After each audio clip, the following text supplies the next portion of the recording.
Halo semua, perkenalkan kami dari tim KKN PPM UGM Puding Besar 2021 akan menjelaskan pentingnya pencatatan laporan keuangan, khususnya pada pencatatan hasil tani. Pada kesempatan kali ini, kami akan menjelaskan beberapa hal, yaitu yang pertama mengenai pentingnya laporan keuangan, kemudian istilah-istilah dalam laporan keuangan. Yang ketiga, ada persamaan dasar akuntansi. Kemudian kami juga akan menjelaskan mengenai jurnal umum dan contoh transaksi dalam akuntansi. Selain itu, kami juga akan menjelaskan mengenai kertas kerja, laporan laba rugi, dan laporan perubahan modal. Memiliki catatan berupa laporan keuangan merupakan hal yang penting. Laporan keuangan penting dimiliki oleh pelaku usaha karena yang pertama, laporan keuangan dapat memberikan informasi jelas mengenai kondisi keuangan. Kemudian, laporan keuangan dapat menjadikan evaluasi tentang kondisi keuangan. Yang ketiga, laporan keuangan juga dapat menilai kondisi keuangan dalam periode tertentu. Yang keempat, laporan keuangan dapat digunakan sebagai pertimbangan dalam pengambilan keputusan penting. Laporan keuangan juga dapat menciptakan hal baru bagi perusahaan untuk meningkatkan kualitas kinerja. Lalu yang keenam adalah kredibilitas perusahaan dapat meningkat karena perusahaan yang memiliki laporan keuangan yang stabil dan baik dapat berarti bahwa perusahaan tersebut berhasil mengelola terutama keuangannya dengan baik. Pada pencatatan laporan keuangan, terdapat istilah-istilah yang perlu kita ketahui, yaitu yang pertama ada aset. Aset merupakan semua hak yang dapat digunakan dalam operasi perusahaan atau pelaku usaha. Biasanya, aset ini dapat berisi seperti gedung perusahaan, tanah yang dimiliki oleh pribadi atau perusahaan, dan sebagainya. Lalu yang kedua adalah kewajiban. Kewajiban dapat berupa utang lancar, utang jangka panjang, gaji karyawan, serta tunjangan pensiun untuk karyawan. Lalu yang ketiga adalah ekuitas. Ekuitas merupakan modal yang tersedia bagi pelaku usaha. Nilai ekuitas terdiri dari aset residual dari suatu entitas telah dikurangi kewajiban. Sebagai contoh, setoran modal yang dimiliki oleh pemilik perusahaan atau sebagai pelaku usaha, kemudian terdapat pendapatan, biaya investasi, dan pengambilan pribadi. Lalu yang keempat adalah arus kas. Arus kas ini berisikan data aliran masuk dan keluarnya uang perusahaan atau pelaku usaha. Berdasarkan persamaan dasar akuntansi, dapat diketahui bahwa harta atau yang kita sebut sebagai aktiva merupakan jumlah dari modal atau ekuitas ditambah dengan utang atau kewajiban. Pada persamaan dasar akuntansi terdapat beberapa nama akun seperti aset, liabilitas, ekuitas, pendapatan, dan beban. Ketika aset bertambah pada transaksi laporan keuangan, maka dia akan memiliki saldo normal di debit atau akan bertambah pada debit. Ketika aset berkurang, maka dia akan mempengaruhi pada sisi kredit. Ketika liabilitas bertambah, dia akan mempengaruhi pada sisi kredit, sedangkan ketika liabilitas berkurang, maka dia akan mempengaruhi sisi debit. Begitu pula pada ekuitas, pendapatan, dan beban yang sudah dijelaskan pada tabel di gambar. Selanjutnya adalah jurnal umum. Jurnal umum merupakan catatan sistematis dan kronologis dari transaksi-transaksi keuangan dengan menyebutkan akun yang akan didebit atau dikredit disertai jumlahnya masing-masing dan referensinya. Pada pencatatan jurnal umum terdapat tanggal, nama akun, nomor referensi, dan bagian debit serta kredit. Debit kredit ini memiliki fungsi ketika kita mencatat sebuah transaksi, maka akun tersebut akan mempengaruhi bagian debit atau bagian kreditnya. Seperti yang sudah dijelaskan pada slide sebelumnya, jika akun berupa kas atau aset bertambah, maka akan mempengaruhi pencatatan laporan keuangan pada sisi debit atau aktiva. Lalu selanjutnya adalah contoh analisis transaksi dalam jurnal umum. Yang pertama, saya akan menjelaskan mengenai transaksi yang mempengaruhi aktiva, yaitu pembelian aktiva atau aset secara tunai maupun secara kredit. Yang pertama adalah pembelian aktiva secara tunai. Contohnya adalah seorang petani membeli perlengkapan pertanian seharga Rp1.000.000 secara tunai. Maka pencatatannya pada jurnal umum adalah transaksi tersebut akan mempengaruhi aktiva, yaitu kas berkurang sebesar Rp1.000.000 dan perlengkapan bertambah senilai Rp1.000.000. Lalu yang kedua adalah pembelian aktiva atau aset secara kredit. Sebagai contoh adalah seorang petani membeli traktor seharga Rp50.000.000 secara kredit atau hutang. Maka pencatatan jurnal umumnya adalah transaksi tersebut akan mempengaruhi aktiva, yaitu peralatan bertambah senilai Rp50.000.000 dan hutang bertambah senilai Rp50.000.000. Selanjutnya adalah saya akan memberikan contoh, yaitu ketika penjualan aktiva atau aset secara tunai dan ketika transaksi mempengaruhi aktiva atau aset secara kredit. Sebagai contoh, pada penjualan aktiva secara tunai, seorang petani menjual hasil tani seharga Rp10.000.000 secara tunai. Maka adalah transaksi tersebut akan mempengaruhi aktiva, yaitu kas bertambah sebesar Rp10.000.000 dan pendapatan bertambah senilai Rp10.000.000. Lalu contoh yang kedua yaitu penjualan aktiva secara kredit. Seorang petani menjual kendaraan seharga Rp150.000.000 secara kredit. Maka pencatatan jurnal umumnya adalah transaksi tersebut akan mempengaruhi aktiva, yaitu kendaraan berkurang senilai Rp150.000.000 dan piutang perusahaan bertambah sebesar Rp150.000.000. Selanjutnya adalah contoh analisis transaksi yang mempengaruhi utang. Yang pertama adalah pembelian aktiva atau aset secara kredit. Sebagai contoh, suatu perusahaan membeli sebuah mesin secara kredit seharga Rp200.000.000. Maka pencatatannya adalah transaksi tersebut akan mempengaruhi utang, yaitu utang perusahaan bertambah sebesar Rp200.000.000 dan peralatan bertambah sebesar Rp200.000.000. Lalu yang kedua adalah contoh transaksi ketika terjadi pembayaran utang. Sebagai contoh, suatu perusahaan membayar hutang sebesar Rp50.000.000, maka pencatatan jurnal umumnya adalah transaksi tersebut akan mempengaruhi hutang, yaitu hutang perusahaan berkurang sebesar Rp50.000.000 dan kas berkurang sebesar Rp50.000.000. Selanjutnya adalah contoh analisis transaksi yang mempengaruhi modal. Yang pertama adalah transaksi ketika ada penambahan investasi oleh pemilik. Sebagai contoh, Mr. X melakukan penyetoran sebesar Rp50.000.000 ke kas perusahaan sebagai tambahan modal. Maka pencatatan pada jurnal umumnya adalah transaksi tersebut akan mempengaruhi modal, yaitu modal perusahaan bertambah sebesar Rp50.000.000 dan kas perusahaan bertambah sebesar Rp50.000.000. Lalu yang kedua adalah transaksi yang mempengaruhi pengurangan investasi pemilik. Contohnya, ketika Mr. T melakukan penarikan uang perusahaan untuk keperluan pribadi sebesar Rp25.000.000. Pencatatannya adalah transaksi tersebut akan mempengaruhi modal, yaitu modal perusahaan berkurang sebesar Rp25.000.000 dan kas berkurang sebesar Rp25.000.000. Selanjutnya adalah contoh analisis transaksi yang mempengaruhi beban. Yang pertama adalah pembayaran beban secara tunai. Contohnya, ketika ada seseorang membayar jasa perawatan traktor dan alat pertanian lain sebesar 1 juta kepada UD Tani, maka pencatatan jurnal umumnya adalah transaksi tersebut akan mempengaruhi beban yang bertambah pada debit sebesar Rp1.000.000 dan kas berkurang di sisi kredit sebesar Rp1.000.000. Lalu yang kedua adalah transaksi yang mempengaruhi pembayaran beban secara kredit atau utang. Contohnya adalah ketika seseorang membayar beban sewa tanah sebesar Rp3 juta kepada pemilik tanah.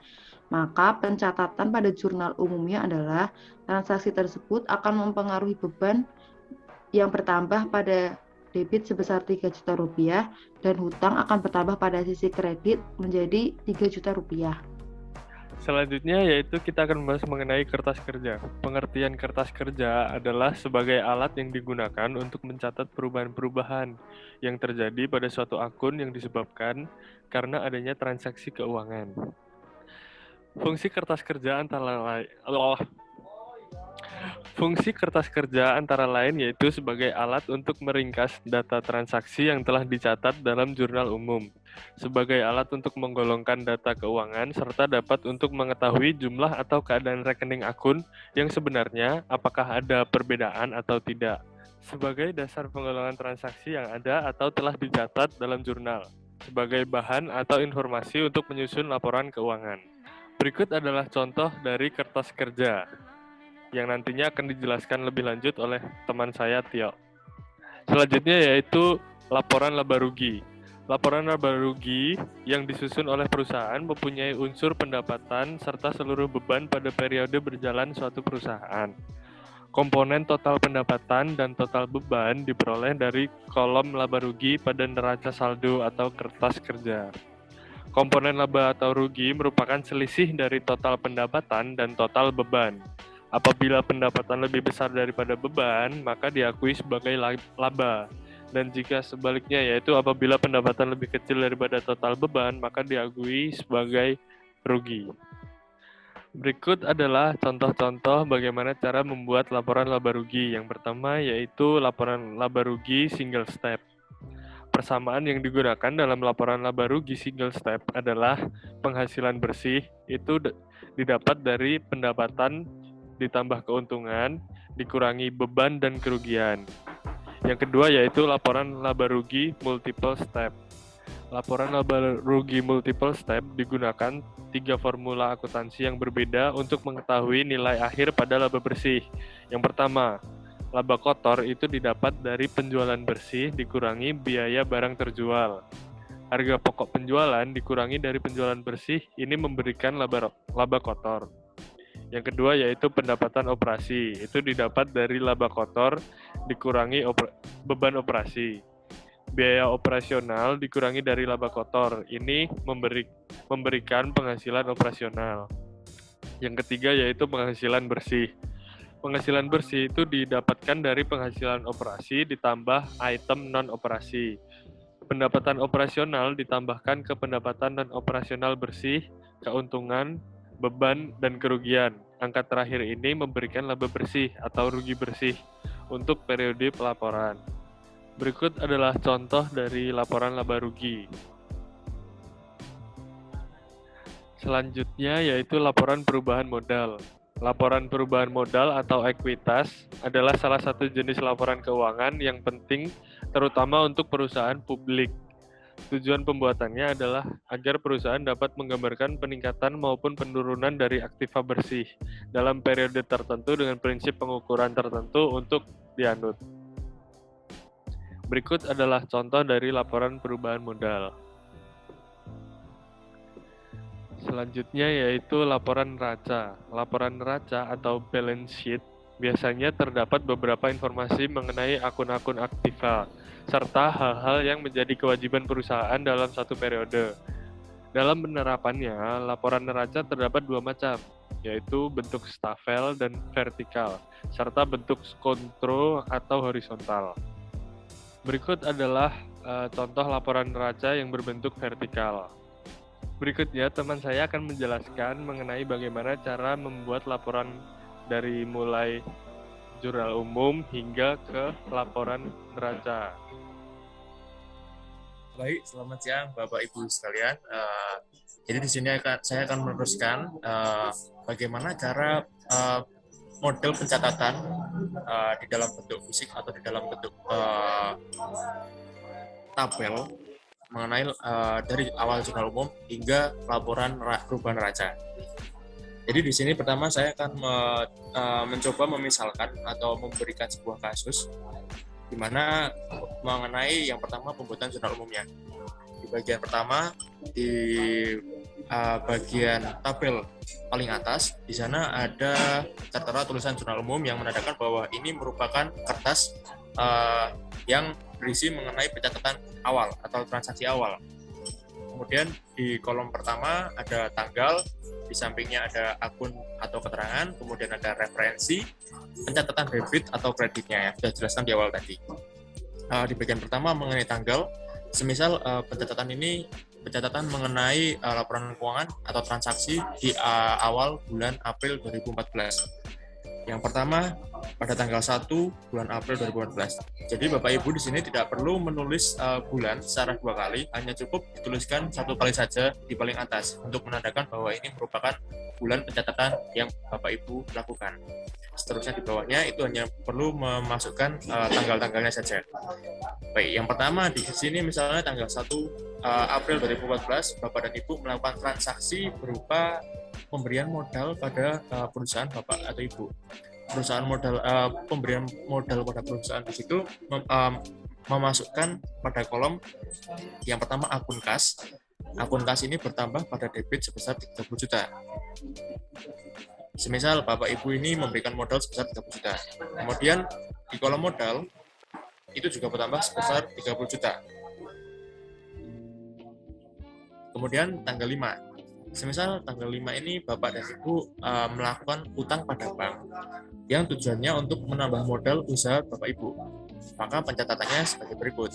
Kas akan bertambah sebesar 10 juta. Katakanlah Bapak dan Ibu melakukan utang pada bank sebesar 10 juta. Kemudian pencatatan pada kreditnya yaitu utang bank sebesar 10 juta. Oh ya, untuk pencatatan pada jurnal umum sendiri diusahakan untuk pencatatannya menjorok di bagian akun atau keterangan yang kedua pada tanggal tersebut. Saya lanjutkan, kemudian tanggal 6, semisal Bapak dan Ibu melakukan pembelian bibit untuk pertanian.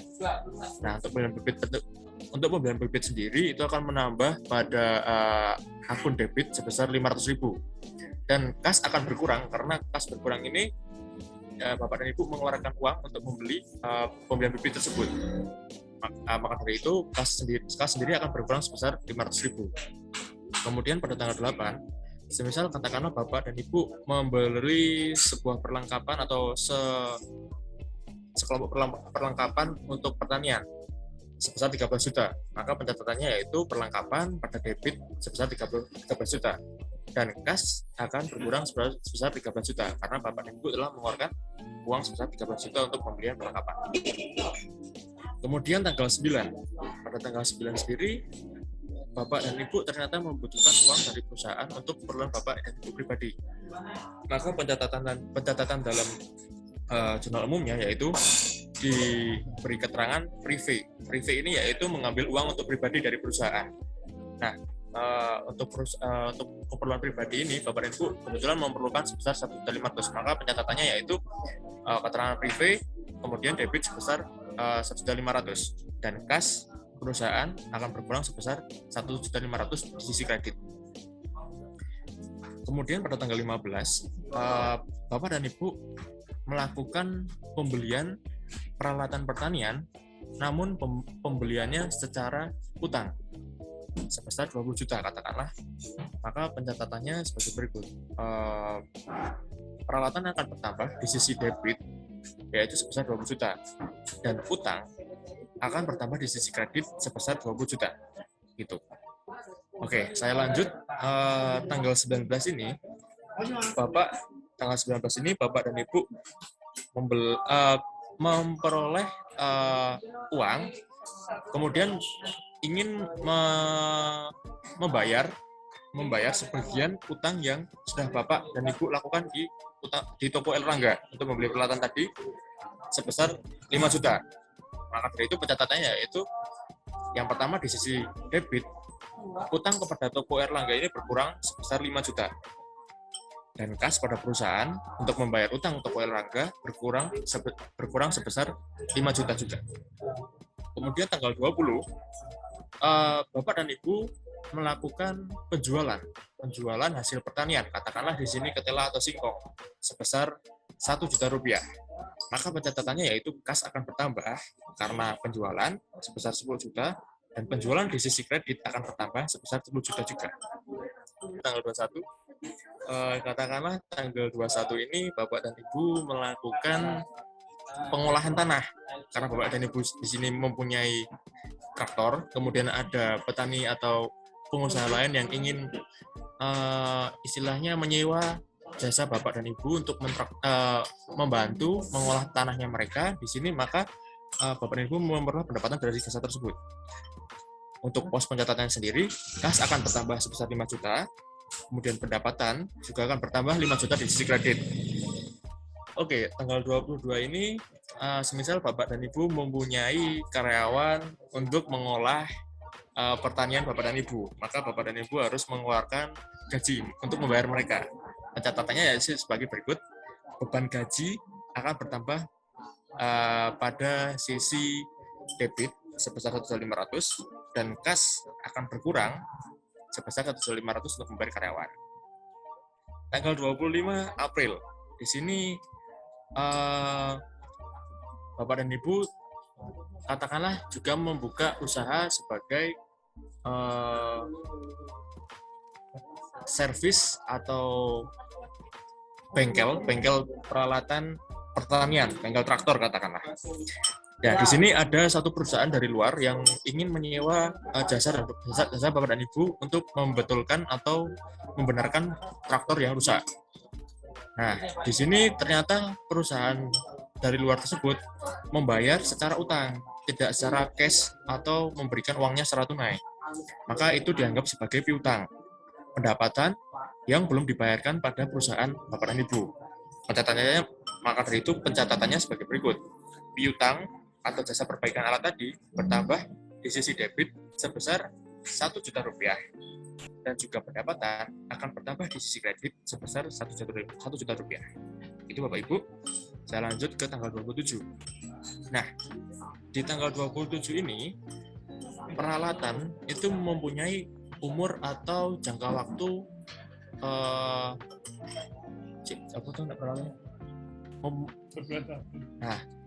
saya ulangi untuk tanggal 27 ini, peralatan pertanian itu pasti mempunyai depresiasi atau pengurangan nilai guna.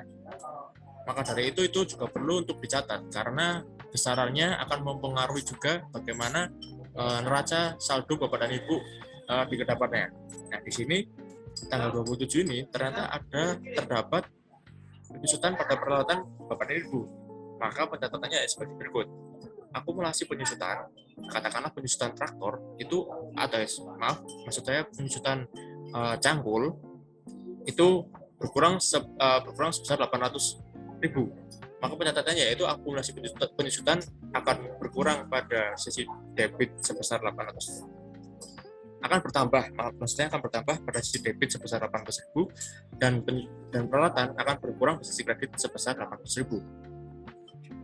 Kemudian yang terakhir tanggal 30, semisal katakanlah Bapak dan Ibu mempunyai perusahaan yang menyewa peralatan atau menyewa tanah, maka pos pencatatannya pada akuntansi yaitu di sisi beban sewa itu bertambah sebesar 700.000 dan di sisi kas akan berkurang 700.000 karena di sini Bapak dan Ibu akan membayarkan uang tersebut sebagai uang sewa terhadap yang punya tanah, seperti itu.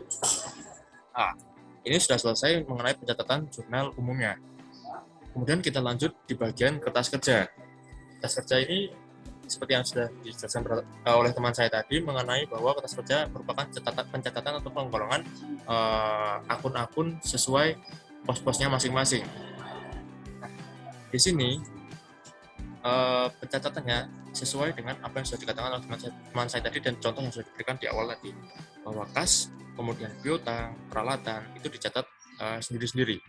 Cara pencatatannya yaitu sebagai berikut. Semisal ini merupakan kertas kerja bagian kas. Di sisi paling ujung kiri ini diberikan keterangan nama akunnya. Kemudian di sisi paling ujung kanan ini merupakan kode atau nomor akun. Nah, untuk nomor akun sendiri sudah saya berikan tertera ada sisi kanan slide ini. Sini ada nomor akun dan nama akun. Dan Ibu bisa mengisi nomor akun ini sesuai dengan apa yang sudah ada di sisi kanan. Nah, kemudian sama seperti jurnal umum juga memerlukan tanggal dan juga keterangan. Kemudian referensi ini ditulis berdasarkan dari mana Bapak Ibu menulis. JU1 di sini dimaksudkan yaitu jurnal umum yang pertama. Ini tadi yang sudah saya awal jelaskan mengenai pencatatan transaksi di awal. Kemudian ditulislah di sini sebagai referensi. Nah, ini Bapak dan Ibu harus menuliskan semua apa saja pos-pos akuntansi atau pos-pos transaksi yang sudah Bapak Ibu lakukan di awal tadi. semua harus dimasukkan di sini sesuai dengan apa yang sudah tertera pada kolom di tabel. Mungkin ini tidak akan saya jelaskan satu persatu, Bapak dan Ibu bisa dilihat sendiri. Ini sesuai dengan nama akunnya, kemudian ditulis setiap tanggalnya yang sudah dilakukan di transaksi awal tadi. Akan saya lanjutkan pada pos pembuatan laporan laba rugi. Nah, untuk pembuatan pos laporan laba rugi ini sendiri, yang pertama Bapak dan Ibu lakukan di awal di tabel laporan laba rugi ini, yang pertama yaitu mengenai ini merupakan laporan apa, yaitu laporan laba rugi. Di bawahnya ini merupakan nama perusahaan, semisal perusahaannya bernama Usaha Dagang Tani Sentosa. Kemudian di bawahnya merupakan bulan pencatatan laporan ini sendiri. Karena ini dilakukan pada April, maka ditulislah pada April 2014. Nah, yang pertama di sisi laporan laba rugi yang dicatat yaitu mengenai pendapatan. Apa saja pendapatan yang diterima oleh Bapak dan Ibu sekalian? Yaitu yang pertama mengenai pendapatan penjualan tadi sebesar 6 juta rupiah.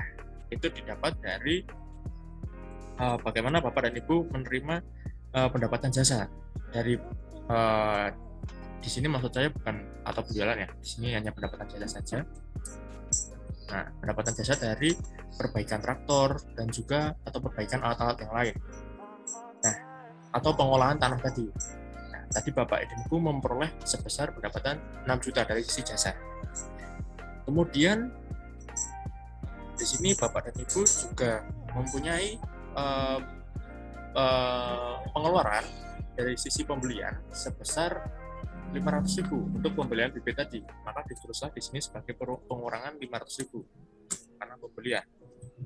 Kemudian di sisi penjualan, Bapak dan Ibu tadi menjual ketela dan singkong sebesar 1 juta, maka ditulislah penjualan sebesar 1 juta.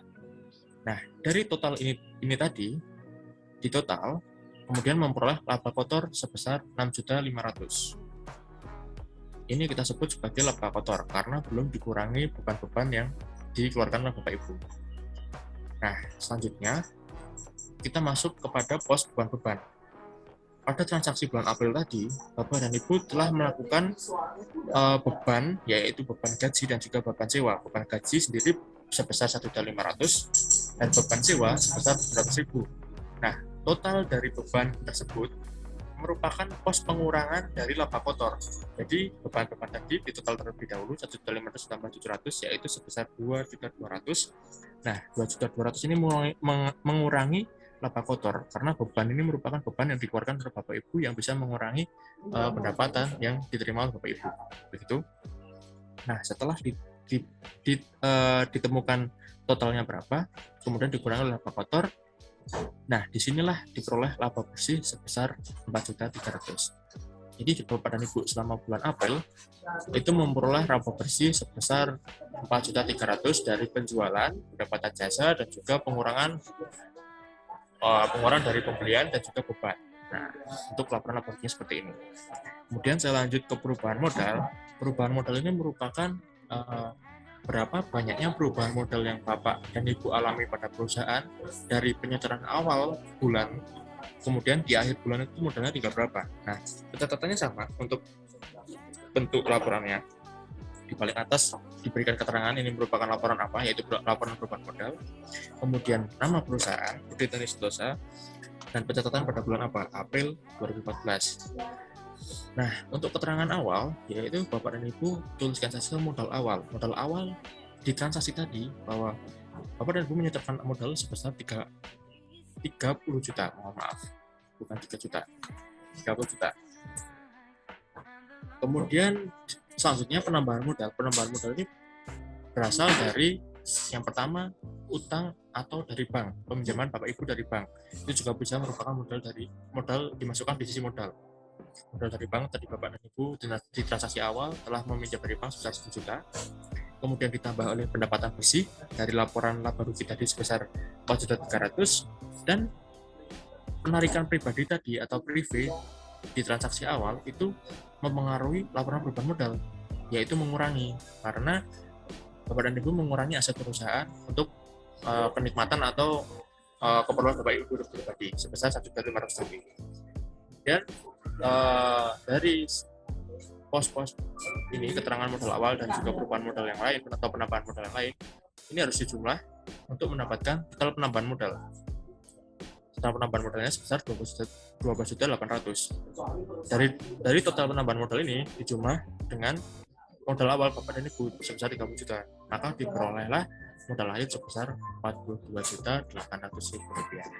Nah, Bapak dan Ibu, inilah cara pencatatan transaksi dan pembuatan laporan laba rugi hingga laporan perubahan modal yang bisa saya dan teman-teman dari KKN tim Sosum bisa jelaskan kepada Bapak Ibu.